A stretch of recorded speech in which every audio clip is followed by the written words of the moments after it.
হুদাইবিয়ার সন্ধিতে তার যে বিশেষ অবদান এ সম্পর্কে যদি একটু বলতেন আমাদের দর্শকরা উপকৃত হতো। আল্লাহু আকবার। সাহাবাদের জীবনী আপনি যদি পড়তে যান তো এই জন্ম কবে, মৃত্যু কবে, মায়ের নাম কি, বাবার নাম কি, তারপরে চলে আসে যে কয় যুদ্ধে অংশগ্রহণ করেছেন জি সাহাবাদের। জি আর যুদ্ধ আর জেহাদ দুটো একই বিষয় নয়। যুদ্ধ বলতে মাগাজি, গাজোয়া, গাজোয়া বলতে আবার রাসূল সাল্লাল্লাহু আলাইহি ওয়াসাল্লাম যেটা সরাসরি করেছেন।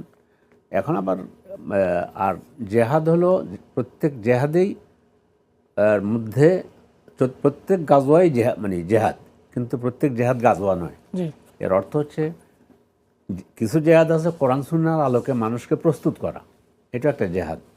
সূরা ফুরকানের 52 নম্বর আয়াতে আল্লাহ তাআলা বলছেন ওয়াজাহিদহুম বিহি জিহাদান কাবীরা।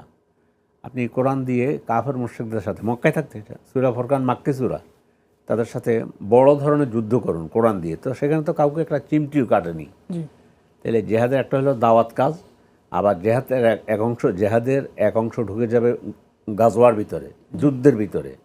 আপনি যুদ্ধের কথা বলেছেন, সাহাবাদের মধ্যে মানে দুই একজন হয়তো বা, জানি না ইতিহাস কী লেগেছে, সর্বপ্রথম এটাই আসে কে কত গাজওয়াতে অংশগ্রহণ করেছেন। জি তো যেমন ওসমান রাদিয়াল্লাহু আনহু বদরে অংশগ্রহণ করতে যাবেন, কিন্তু ওনার স্ত্রী অসুস্থ থাকার কারণে ওনাকে রাসূল নিষেধ করেছে তুমি যেও না, জি নাহলে উনি তো যাবেন। জি উহুদে অংশগ্রহণ করেছেন, হুদাইবিয়ায় অংশগ্রহণ করেছেন, খন্দকে অংশগ্রহণ করেছেন। জেহাদ ছিল মানে যুদ্ধ, গাজওয়া ছিল তাদের নেশা এবং পেশা।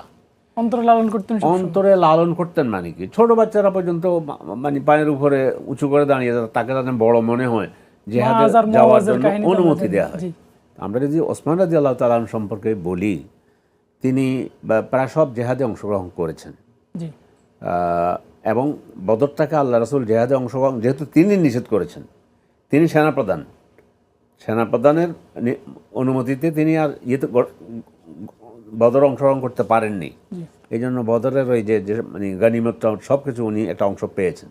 এবার চলে যাচ্ছে হোদাইবিয়া তো তিনি গিয়েছেন, যাওয়ার পরেও মক্কার মুশরিকরা তো বাদ সাধলো যে তোমাদেরকে আসতে দেওয়া হবে না। তখন রাসূল সাল্লাল্লাহু আলাইহি ওয়াসাল্লাম সন্ধির জন্য অথবা তাদের কাছে প্রস্তাব পাঠানোর জন্য চুজ করলো ওসমান রাদিয়াল্লাহু তাআলা আনহুকে, যে ওসমান যাবে মাক্কায়। হোদাইবিয়ার মধ্যে বোধহয় এই 12-13 কিলোমিটারের মতো দূরত্ব আর কি। তো এই ওসমান রাদিয়াল্লাহু তাআলা আনহুকে পাঠালেন মক্কার মুশরিকদের কাছে।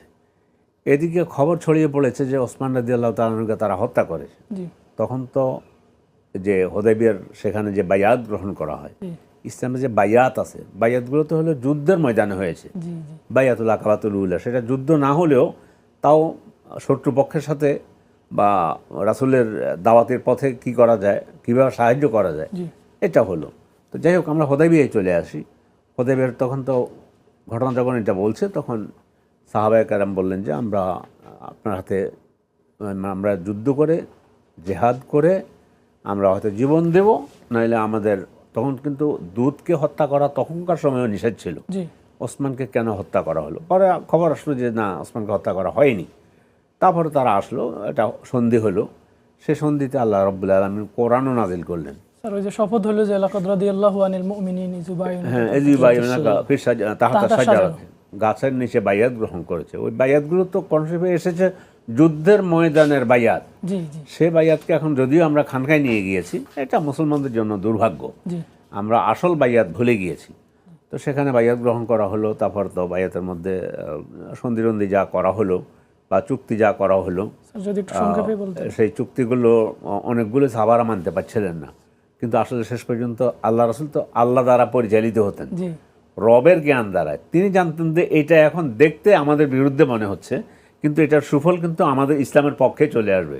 সাহাবায়ে কেরাম তো তখন এটা মানতে পারছিল না। এমনকি ওমর তো বললেন যে ইয়া রাসূলুল্লাহ লিমাযা নুতিদ্দানিয়া ফি দীনিনা, আমরা কি সত্যের উপরে নয়, কেন আমরা দিনকে কলঙ্কলাপন করতে যাব? জি রাসূল বলেন যে চুক্তি এভাবে হলো।